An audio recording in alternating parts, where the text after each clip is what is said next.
ہر آدمی ایک مکمل شناخت اپنے لیے چوز کرتا ہے جو اس کی دیگر شناختوں اور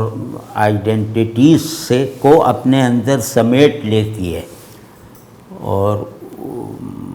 سب سے زیادہ مکمل ہوتی ہے۔ مثال کے طور پہ کہ کوئی اپنی یہ شناخت بنا لے کہ میں پاکستانی ہوں، تو پاکستانی ہونے کا جو ہے وہ ہر آدمی پر ظاہر ہو جانے والا ثبوت رکھتا ہے پاسپورٹ کی شکل میں، یا پاکستان زندہ باد کا نعرہ لگا کے یا وہ پرچم لگا کے، تو یہ سب جیسے اس کی پہچان کروا دیتے ہیں، اور وہ پہچان جسے بھی ہو جائے وہ اس پہ شک نہیں کرتا۔ اسی طرح دوسری جیسے ہے کہ میں تاجر بننا چاہتا ہوں، مطلب میں اپنا ایک تشخص بنانے نکلا ہوں کہ میں کاروبار کرنا چاہتا ہوں،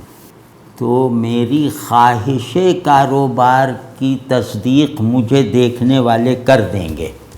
میں کاروباری بن چکا ہوں تو میرے ناکام اور کامیاب کاروباری ہونے یا لائق اور نالائق کاروباری ہونے کا فیصلہ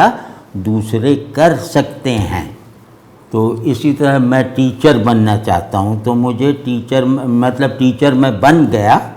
تو میرے اچھے یا خراب استاد ہونے کا فیصلہ میرے طلبہ بھی کر سکتے ہیں، اور وہ جو انسپیکشن ٹیمز آتی ہیں وہ بھی آسانی سے دیکھ لیتی ہیں کہ یہ استاد بننے کے لائق ہے یا نہیں، یا یہ استاد کی طرح بیہیو کر رہا ہے یا نہیں، یا یہ مزاجن استاد ہے یا نہیں، اس کی نفسیات اور طبیعت اور ذوق یہ استادوں والا ہے یا نہیں۔ اس کا فیصلہ دوسرے لوگ بہت سہولت سے تھوڑے سے مشاہدے کے بعد کر سکتے ہیں۔ یہی صورتحال ذرا اونچے درجے کے جو وہ ہے نا ایک اسٹیٹس آف آئیڈینٹیٹیز، وہاں بھی اسی طرح ہیں کہ میں کہتا ہوں میں مسلمان ہوں، تو مجھے دیکھنے والے وہ بہت آسانی سے یہ پہچان سکتے ہیں، بشرطے کہ میں کوئی بہت بڑا ایکٹر نہ ہوں۔ مطلب میں اگر کوئی چیز چھپائے بغیر بس رہ رہا ہوں اور کہہ رہا ہوں کہ میں مسلمان ہوں، اور میری کوئی غرض نہیں ہے کہ دنیا کمانے کے لیے ہوں یا یہ ہوں، تو اب ایسا آدمی جو خود کو مسلمان سمجھتا ہے اور اپنے آپ کو کا مسلمان ہونا کلیم کرتا ہے، اپنی یعنی منافق ہوئے بغیر، ریاکار ہوئے بغیر، تو اب اس کی جو زندگی ہے، اس کی خلوت و جلوت ہے، اس کا ذرا بھی مشاہدہ کر لینے والے لوگ جو مسلمان ہونے کی شرائط اور احوال اور مظاہر کو سمجھتے ہیں، وہ اس کو دیکھ کے فیصلہ کر دیتے ہیں آسانی سے کہ یہ سچا مسلمان ہے یا نہیں، یہ واقعی مسلمان ہے یا نہیں، یہ مزاجن اور نفسیاتی طور پہ مسلمان ہے یا نہیں۔ تو ہمیں اس وقت یہ بھائی میں ایک اپیل کی طرح کہہ رہا ہوں، یہ کوئی تھیوری وغیرہ بتانے کی نیت سے نہیں کر رہا، کہ وہ کیا چیز ہے، کیا وہ کمزوریاں ہیں میری جو دیکھنے والے کو یہ اس فیصلے تک پہنچا دیتی ہیں کہ میں جھوٹا مسلمان ہوں، یا کیا وہ میری جو ہے وہ کچھ غلطیاں ہیں، گناہ ہیں، جن کو دیکھ کر دیکھنے والا کہتا ہے کہ یہ گناہ کرنے والا تو سچا مسلمان نہیں ہو سکتا، وغیرہ وغیرہ، یا پھر یہ کہ میں نے اپنے مزاج کو، اپنی شخصیت کے پورے نظام کو، اپنی ضروریات، اپنی خواہشات، اپنے خیالات کو مسلمان کیے بغیر مسلمان ہونے کا دعویٰ کر دیا ہے۔ لوگ اس بات کو پہچان جاتے ہیں۔ مطلب اگر میں فرض کیا کہ کہیں گالی بکتا ہوا بھی کسی کو نظر آ جاؤں، تو وہ گالی بکنے سے یہ تو ہو سکتا ہے کہ وہ مجھے بزرگ پہلے سمجھتا ہو، لیکن زبان سے میری گالی سن کے بزرگی کا اعتقاد نہ رہے، لیکن میرے دین پر سوال نہیں اٹھے گا اس کے دل میں۔ یا کوئی بھی کہ جھوٹ بول دیا ڈر کی وجہ سے ہے، تو اس سے بھی میرا دین کویسچن نہیں ہوگا کسی منصف مزاج آدمی کی نظر میں۔ لیکن کچھ چیزیں ایسی ہیں کہ جو اگر مجھ میں پائی جاتی ہیں، یا کچھ چیزیں ایسی ہیں جو اگر مجھ میں نہیں پائی جاتی، تو میں چاہے تہجد گزار ہوں، ایک صاحب نظر مجھے دیکھ کے یہی کہے گا کہ یہ سچا مسلمان نہیں ہے، مجھے تہجد میں دیکھ کر یہ کہے گا۔ تو ہمیں بہت فکر مندی کے ساتھ اپنا اپنا جائزہ لینا چاہیے کہ مسلمان ہونے میں سچائی کے لازمی نفسیاتی شواہد کیا ہیں، کیونکہ سچائی کا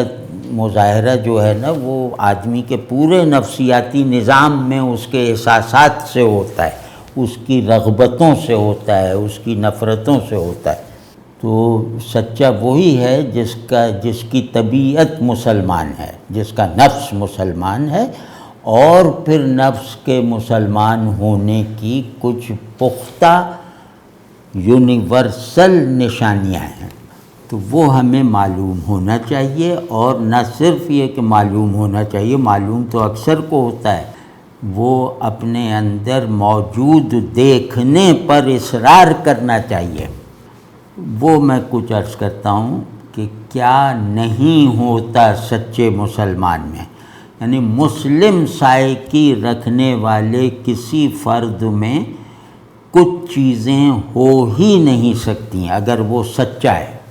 ایک ہے دنیا سے وہ محبت جو اللہ سے غافل رکھتی ہے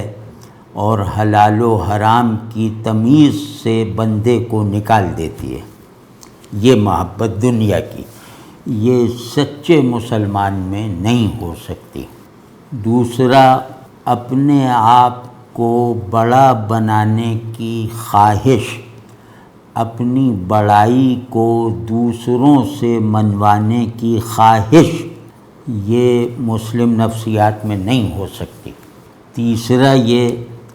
کہ اگر میں سچا مسلمان ہوں تو مجھ میں بخل نہیں ہو سکتا، میں کنجوس نہیں ہو سکتا۔ چوتھی نشانی یہ ہے کہ اگر میں حیادار نہیں ہوں تو میں سچا مسلمان نہیں ہوں۔ حیا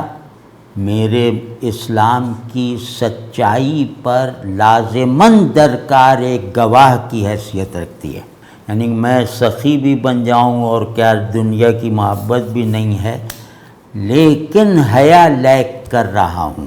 تو یہ ساری پختہ اور یقینی نشانیاں میری سچائی کی میرے کام نہیں آئیں گی۔ ان میں سے ہر وصف ایسا ہی ہے۔ تو پھر مسلمان جھوٹا نہیں ہو سکتا۔ ایک ہوتا ہے جھوٹ بول دینا، اور ایک ہوتا ہے کہ آدمی جھوٹا ہے، یعنی اس کی کوئی بات بھی لائق اعتبار نہیں ہے، یہ اپنے فائدے کے لیے جو چاہتا ہے وہ کہہ دیتا ہے۔ ان معنوں میں مسلمان جھوٹا نہیں ہو سکتا۔ دوسرے یہ کہ مسلمان اللہ کے دشمنوں سے ڈر نہیں سکتا۔ ایسے ڈر جائے گا کہ وہ شیر آ گیا تو اب ڈر گیا، یا یہ کہ کمزور ہوں میں جسمانی طور پہ، تو اب کوئی پہلوان آ کے مجھے چیلنج کرے تو میں ڈر ہی جاؤں گا۔ لیکن وہ پہلوان رستم زماں ہو اور وہ پرچم ابو جہل کا لیے ہو تو ڈرنا تو دور کی بات ہے، عین امکان ہے کہ میں اس کو پچھاڑ دوں، مطلب اس حالت میں تو میں اس امکان کو پر یقین رکھوں گا، پھر اس سے لڑوں گا۔ تو ان معنوں میں اس کا مطلب ہے کہ مسلمان بے حمیت نہیں ہو سکتا۔ حمیت کسے کہتے ہیں؟ جیسے مرغی بھی اپنے چوزے کو بچانے کے لیے بلی سے لڑ جاتی ہے، تو اسے نہیں معلوم، عام حالات میں وہ بلی سے بھاگتی ہے، تو کیونکہ اولاد سے اس کا تعلق اتنے پیشن، اتنی سچائی کے ساتھ ہے، اتنی مرکزیت کے ساتھ ہے کہ وہ یہ جو ایک وہ اس حقیقت کو فراموش کر دیتی ہے کہ میں بلی سے یا فلاں جانور سے نہیں جیت سکتی، اور اکثر موقعوں پر وہ اپنے چوزوں کو بچا لیتی ہے۔ تو یہ حمیت ہے۔ تو اب ان سب اور آخری بات، یعنی میرے خیال میں اور بھی باتیں ہو سکتی ہیں کہ مسلمان کا بدخواہ نہیں ہو سکتا، اپنے یعنی دوسرے مسلمان کو نقصان پہنچانے والی کسی بھی اسکیم کا حصہ نہیں بن سکتا۔ تو